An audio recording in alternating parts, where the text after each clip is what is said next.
Education અડ્ડા 71 YouTube ચેનલમાં આપ સૌનું હાર્દિક સ્વાગત છે. આજે આપણે ભારતની કેટલીક તકનીકી ટેકનિકલ ઉપલબ્ધિઓની ચર્ચા કરશું. ભારતની કેટલીક સૌપ્રથમ ટેકનિકલ ઉપલબ્ધિઓ જે મેળવેલી છે તે કઈ સાલમાં મેળવેલી છે અને કઈ ટેકનિકલ ઉપલબ્ધિ છે તેના વિશેની આજે આપણે ચર્ચા કરવા જઈ રહ્યા છીએ.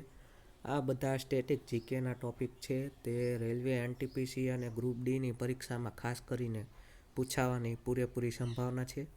તો જોઈએ, ભારતમાં પ્રસારણની શરૂઆત 1927માં થઈ હતી. મોસ્ટ આઈએમપી યાદ રાખજો. અત્યારે આપણે જે ટેલિવિઝનના અમુક જે પ્રસારણ છે, રેડિયો પ્રસારણ, તે બધી અમુક શરૂઆત છે પ્રસારણની, તે શરૂઆત 1927માં થઈ હતી. પછી ઓલ ઇન્ડિયા રેડિયોની શરૂઆત, જે સ્થાપના છે તે 1936માં ઓલ ઇન્ડિયા રેડિયોની સ્થાપના થઈ. પછી વાત કરીએ આપણે ટીવી, તો ટેલિવિઝનની સૌપ્રથમવાર શરૂઆત છે તે 1959માં થઈ હતી ટેલિવિઝનની શરૂઆત.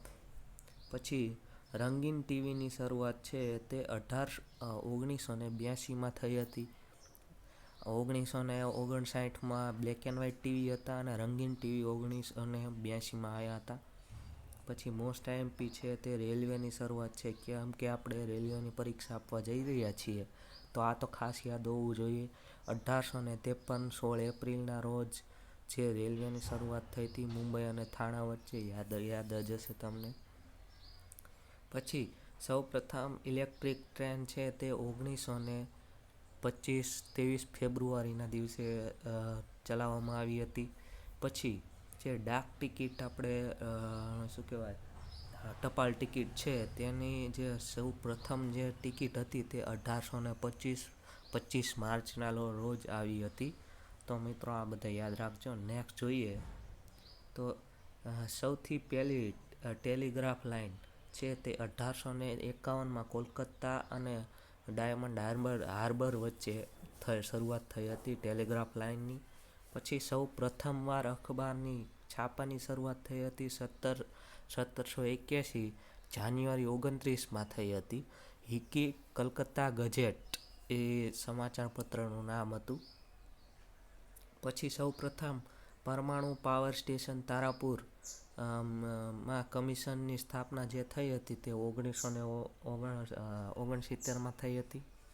પછી સૌથી પહેલું પરમાણુ પરીક્ષણ તે 1974માં 18 મેના રોજ કરવામાં આવ્યું હતું, સૌ પ્રથમ પરમાણુ પરીક્ષણ. પછી સૌથી પહેલો ઉપગ્રહ છે તે 1975 19 એપ્રિલના રોજ આકાશમાં છોડવામાં આવ્યો હતો ભારત દ્વારા. પછી ઇન્ટરનેટ એ 1995માં 15 ઓગસ્ટ 1995માં ભારતમાં ઇન્ટરનેટની શરૂઆત થઈ હતી. પછી પહેલી હવાઈ ડાક જે ભારત તથા વિશ્વમાં જે સૌ પ્રથમવાર શરૂઆત થઈ હતી, ભારત અને વિશ્વ બે સેમ જ છે, તો 1911માં ભારત અને વિશ્વમાં જે છે બરમૌલી અને થી ઇલાહાબાદ વચ્ચે શરૂઆત થઈ હતી હવાઈ ડાક. હવે નેક્સ્ટ જોઈએ તો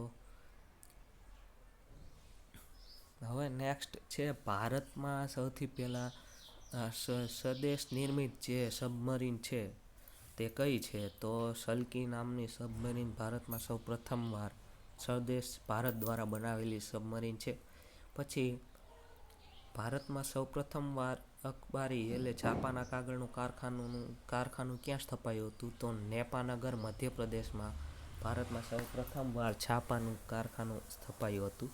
તો મિત્રો આ હતા ભારતના કેટલાક ટેકનિકલ જે ઉપલબ્ધિઓ છે ભારતની સૌ પ્રથમ. તો એ કઈ સાલમાં હતી અને તેની ડેટ રિલેટેડ ડિટેલ હતી, જે તમને રેલવે એનટીપીસી અને ગ્રુપ ડીમાં ખૂબ જ ઉપયોગી થશે. જો તમને વિડીયો ગમે તો લાઇક કરો, શેર કરો અને મારી ચેનલને સબસ્ક્રાઈબ કરો. મળીએ નેક્સ્ટ લેક્ચરમાં નવા ટોપિક સાથે.